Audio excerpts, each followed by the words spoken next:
Tamilmani sir நிகழ்ச்சி நான் உங்கள்கிட்ட இருந்தே தொடங்குறேன். இன்றைய சட்டப்பேரவையினுடைய முதல் நாள் நிகழ்வே சர்ச்சையோடு தான் தொடங்குறது. ஆளுநர் தன்னுடைய உரையை வாசிக்காமல் செல்வது என்பது ஒவ்வொரு ஆண்டும் நடந்துட்டு இருக்கக்கூடிய ஒன்றாக மாறி இருக்குது. ஆளுநர் மாளிகையிலிருந்து ஒரு பெரிய விளக்கம் வெளியிடப்பட்டிருக்கிறது. மைக் ஆஃப் பண்ணுறாங்க, தேசிய கீதம் பாடுவதற்கு அனுமதி இல்லை என்ற பல சர்ச்சைகள் இருக்கு இல்லையா? இது எப்படி புரிஞ்சுக்கிறது இன்றைய நிகழ்வை? சார், வருஷம் ஒரு முதல்ல பொங்கல், அப்புறம் தீபாவளி, எவ்ரி இயர் இதுவும் பழகி போச்சு மக்களுக்கு. இவர் இப்போ வெளிநாடு கொண்டு போயிடுவார், நம்ம காசில் நம்ம கட்டுற வரிப்பணத்தில் வந்து வெளிநாடு பண்ணிட்டு போவார் கவர்னரு. அப்புறம் இவங்க டீ பார்ட்டிக்கு, அந்த டீ பார்ட்டி அரசாங்க காசு தான், மக்கள் காசு தான். இவங்க போக மாட்டேம்பாங்க. ஒரு தமாஷ், பெரிய தமாஷ் 4வது வருஷமாக நடந்துக்கிட்டு இருக்குது. தவறு யாருதுன்னு கேட்டிருக்கீங்க. சந்தேகமில்லாமல் கவர்னருடைய அவர் இன்னைக்கு கொடுத்துருக்க அறிக்கை, ஒரு எதிர்க்கட்சி தலைவர் கூட இவ்வளவு தூரம் டீட்டெயிலாக அறிக்கை கொடுக்க மாட்டார். போதை, பெண்களுக்கு பாதுகாப்பு இல்லை, தலித்துக்கு ஒரு எதிர்க்கட்சி தலைவர் கூட இந்த அளவு சொல்ல முடியும். ஆனால் இவர் தான் யாருங்கிறத மறந்துட்டு இதெல்லாம் பேசுகிறார். எதிர்க்கட்சி தலைவர் இந்த அறிக்கையை விடலாம், யாராக இருந்தாலும், இபிஎஸ்ஸாக இருந்தாலும் ஓபிஎஸ்ஸாக இருந்தாலும். இவர் தான் ஆட்சியினுடைய தலைவர் சட்டப்படி இன்னைக்கு வரைக்கும். இவர் கூப்பிட்டு கேட்டிருக்கணும், எப்பா இவ்வளவு குற்றச்சாட்டு இருக்குது, 1000 பேர் தற்கொலை பண்ணிக்கிட்டாங்க, இதை தான் சொல்கிறாரு. இதெல்லாம் உண்மையாக இருக்குது, எனக்கு தெரியும், கணக்கு தெரியாதுண்ணா.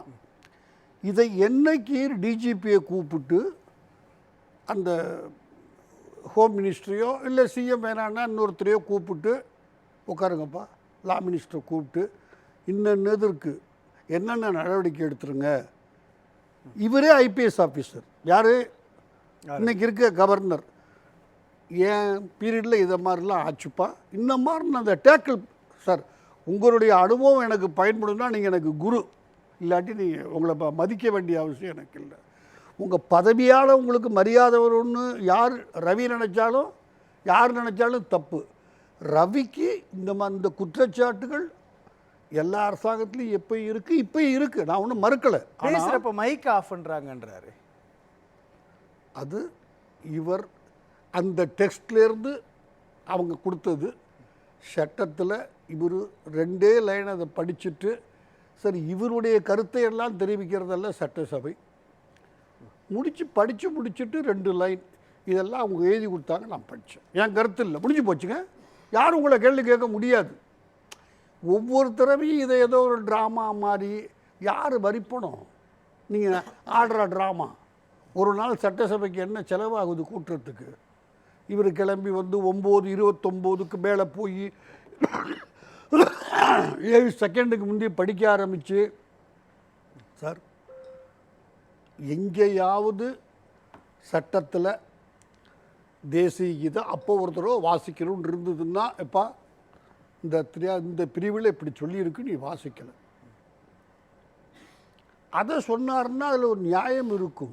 இப்போ அரசியல் ஆளுநர் தான் பண்ணுறாரா? 100% ஒரு அரசியலை விட கொஞ்சம் கீழ்த்தரமாக ஏதாவது வார்த்தை வேணால் கண்டுபிடிச்சி நான் சொல்கிறேன். அதை மாதிரி சார், அவர் முதல்ல புரிஞ்சுக்குங்க, அவர் யார் சார்? எத்தனை ஆண்டு காலமாக அவரும் மோடியும் மக்களை ஏமாற்றுவாங்க. அவரை ரினியூ பண்ணி கவர்னராக போடுங்க, பீரியட் முடிஞ்சு போச்சுல்ல. இன்னைக்கு சார் ஒரு எக்ஸ்ட்ராடினரி ப்ரொவிஷன் இருக்குது. எப்போ இருக்குது? இன்னொருத்தர் வந்து இங்கே உட்கார்ற வரைக்கும் நான் உட்கார்ந்துருக்கலாம்னு எவ்வளோ அனுப்பிச்சுப்பீங்க? யாரை மோடியும் இவரும் ஏமாற்றுகிறார்கள்? சார், நான் மக்களுக்கு தான் அந்த கேள்வி கேட்குறேன். எனக்கு இவர் வேண்டாதவர் இல்லை, ஸ்டாலின், எல்லாருக்கும் என்னை பற்றி தெரியும். எவ்வளவு நாள் மோடி பீரியட் முடிஞ்சு போச்சு, ரினியூ பண்ணுங்க, நான் ஒன்றும் தப்பாக சொல்லலை, அது உங்களுக்கு அதிகாரம் இருக்குது, அவரே போடுங்க. இல்லை இன்னொருத்தர், எவ்வளவு நாட்கள் இவர் தான், ஆனால் இவர் இல்லை. எனக்கு வெக்கமா இல்லையா வெளியே சொல்கிறதுக்கு? இது நமக்கு ஒரு கவர்னர், ஒரு கவுன்சிலர் இல்லைங்க வச்சுக்கிட்டு இருக்கீங்க. அதில் இங்கே பாருங்கள், அவங்க என்ன சொல்கிறாங்க, சபாநாயகர் ரொம்ப பண்பாடாக சாரின்னு 4 தடவை சொன்னார். நீங்கள் படிக்காதீங்க, இங்கே நாங்கள் எழுதி. சார், அதுதான் கரெக்டு, தப்புன்னு சொல்லலை. இவர் 3 லைன், இதெல்லாம் என் கருத்தல்ல, நான் ஏற்றுக்கொள்ள, முடிஞ்சு போச்சு. அதை யாரும் அவர் தடுக்க முடியாதுங்க. படித்து இல்ல ஒரு பக்கம் எதிர்க்கட்சி தலைவர் எடப்பாடி கே பழனிசாமி தன்னுடைய சகாக்களோடு சென்று போய் ஊழல் பட்டியல் கொடுக்குறாரு, தமிழ்நாட்டில் சட்டம் ஒழுங்கு பிரச்சனை பற்றியான விஷயங்களை கொடுக்குறாரு. அவர் அதை கன்சிடர் பண்ணி தானே இன்னைக்கு கருத்து சொல்றாரு. இங்கே இல்லைங்க, கரெக்ட், இந்த இடத்துல இல்லைங்க. அவர் நான் தான் முதலே சொன்னேன், இவர் கூப்பிட்டு கேட்டிருக்கணும்.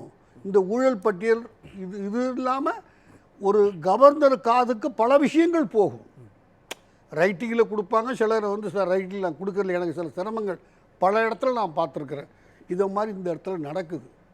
அதுக்கு தான் சார் ஒரு எமர்ஜென்சி லைட்டு தான் கவர்னர் வச்சுருக்கோம்.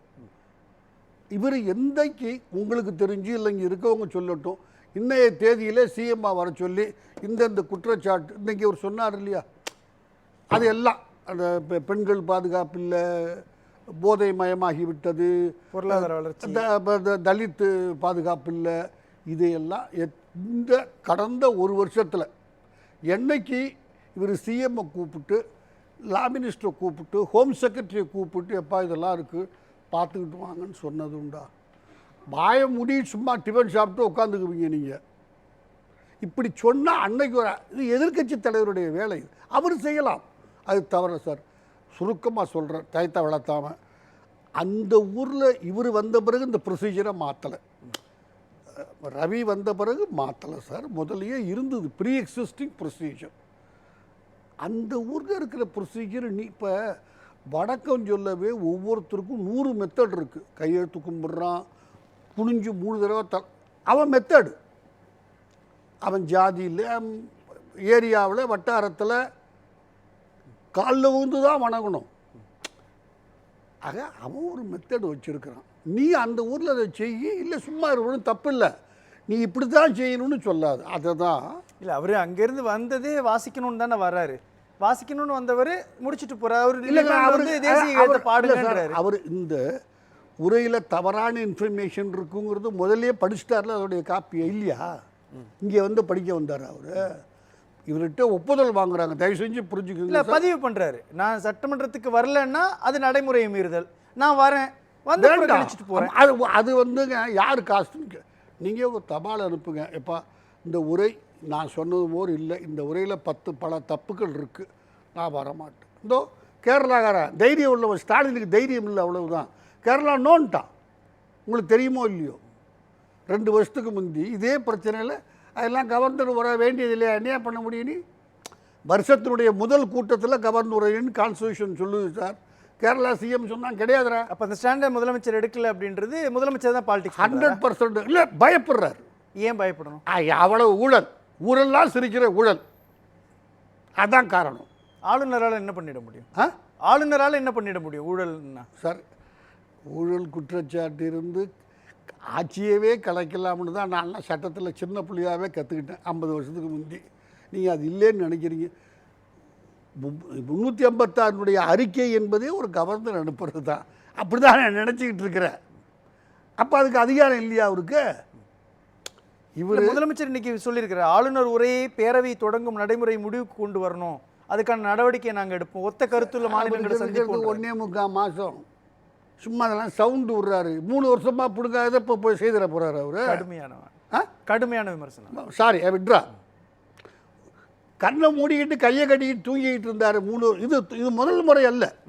முதல் முறைன்னா நான் கொண்டாடுவேன், நான் எடுத்து செய்துட்டான் ஒருத்தன் கேரளாக்காரன், கேரளா சிஎம். நோ, நீ இல்லாமல் நடத்தி காமிச்சிட்டான் சார். உங்களுக்கு தெரியுமோ இல்லையோ, 2 வருஷத்துக்கு முந்தைய நடத்திட்டான். அப்புறம் அவர் என்ன சொல்கிற, மைக் ஆஃப் பண்ணுறீங்க, உங்கள் உரையை படிக்கிறது தான் வர்றாரு அவர். ஆளுநர் பேசுகிறப்ப ஏன் மைக் ஆஃப் பண்ணணும், மைக் ஆஃப் பண்ணி பண்ணுறாங்க அப்படின்றாரு. ஏற்கனவே எதிர்க்கட்சிகள் முன்வைக்கக்கூடிய கருத்து எங்கள் டிமாண்டே வெளியில் வர மாட்டேங்குது, நாங்கள் ஆர்ப்பாட்டம் நடத்தினாலும் எங்கள் கருத்துக்களை பதிவு பண்ணாலும் எதிர்ப்பு பதிவு பண்ணாலும் அதை காமிக்க மாட்டேன்றாங்க. மைக்கு அது டிஃபெக்டில் ஆஃப் ஆச்சா இல்லை சிஎம்ஓ இல்லை ஸ்பீக்கரோ ஆஃப் பண்ணாங்களாங்கிறதுல எனக்கு தெளிவு இல்லை.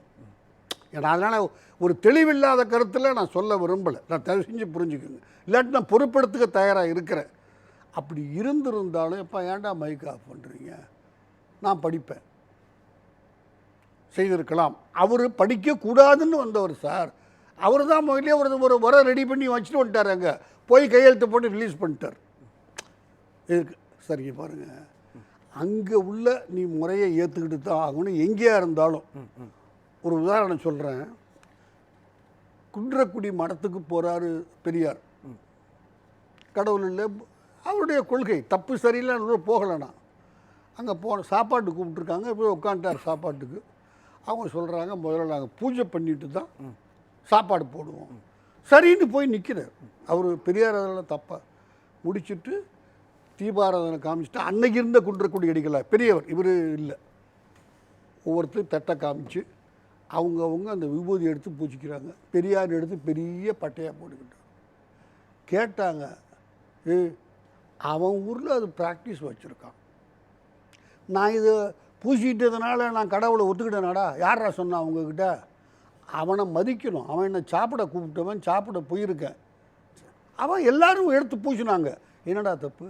நான் இப்போ கடலை ஒத்துக்கிட்டேனடா, அது பூசி கடவுள் இருக்கான்னு சொல்லிட்டேனாடா அவங்கக்கிட்ட? அங்கே இருக்கிற அந்த நடைமுறை புரியுது. இப்போ சட்டப்பேரவையில் தேசிய கீதத்தை தமிழ் தாய் வாழ்த்தி அடுத்தடுத்து ப்ளே பண்ணுறதுல என்ன பிரச்சனை வருது? ஏன் பண்ணாதனால என்ன பிரச்சனை வந்துச்சுன்னு தயவுசு இவ்வளவு இருக்கிற மெத்தடை மாற்ற விரும்புகிறீங்க நீங்கள். யாராக இருந்தாலும் இவ்வளவு நாள் அப்படி இருந்து நிறுத்தி இருந்தாங்கன்னா என்ன பிரச்சனை வருதுன்னு நீங்கள் அவங்க என்ன சொல்கிறாங்க, மத்தியில் கூட்டாட்சி மாநிலத்தில் சுயாட்சி அப்படின்றப்போ ரெண்டு அரசாங்கமும் ஒன்றாக தான் செயல்படுது. அப்போது மத்திய அரசு தேசிய கீதம்னா மாநில அரசு தமிழ் தாய் வாழ்த்து அடுத்தடுத்து போடலாமே. நீங்கள் தேசிய கீதத்தை முதல்ல போட்டுட்டு தமிழ் தாய் வாழ்த்தை பின்னாடி போடணும்னு சொல்ல அவங்க ரெண்டையும் ஒன்றா போடலாம்ல, அப்படி தானே கேட்குறாரு ஒரு ஆளுநர். அவங்க நீங்கள் வர்றதுக்கு முதல்ல இருந்து இதுக்கு முதல்ல ஒரு 7 கவர்னர் 10 கவர்னர் இதை பார்த்துருக்காங்க. யாருக்கும் இந்த பிரச்சனை அவங்க எல்லாம் நாட்டுப்பற்று இல்லையா? அந்த கவர்னர்களுக்கு திட்டமிட்டு பண்ணுறாரு ஆளுநர், திட்டமிட்டு பண்ணுறாரு. சார் நான் என்ன சொல்கிறேன்னா, அவர் கண்டினியூ பண்ணுறது எப்படி பண்ணுறாருன்னு எனக்கு தெரியல சார். சட்டத்தில் அப்படி இருக்குது, கண்டினியூ பண்ணலான்னு இருக்குது. இன்னொருத்தர் நாக்காளி வந்து எப்போ எஞ்சிரி நான் உட்காடுறேன்னு சொல்கிற வரைக்கும் நான் உட்காந்துருக்கலாம். ஆனால் அதை எவ்வளோ நாள் மோடி இவரும் செய்வாங்க? அதுதான் அங்கே தான் நான் வித்தியாசப்படுறேன். இது வருஷம் ஆனால் அடுத்தது வந்து அவங்க இதுக்கு போக மாட்டாங்க. பாருங்கள், நான் ஒரு வேடிக்கை சொல்கிறேன், கேட்காது, தப்பாக நினைக்க யார். பெரியார் படம் தமிழில் வந்துச்சு இல்லை, இப்போ குஷ்பு சத்யராஜ், ஆந்திராவில் ராமசாமி நாயக்கர்னு பேர். அது அந்த படத்துக்கு பேர் ஆந்திராவில் வெளியிட்டாங்க, ராமசாமி நாயக்கர்னு பேர். எங்கள் பெரியார் அவமானப்படுத்திட்டாங்கன்னு அடிச்சிக்கலாம் போய் ஆந்திராவில் எவனையாவது சார்? அந்த ஊரில் அந்த ப்ராக்டிஸ் அவ்வளவுதான் இங்கே தொடர்ந்து பண்ணிகிட்டு இருக்கிறாங்க.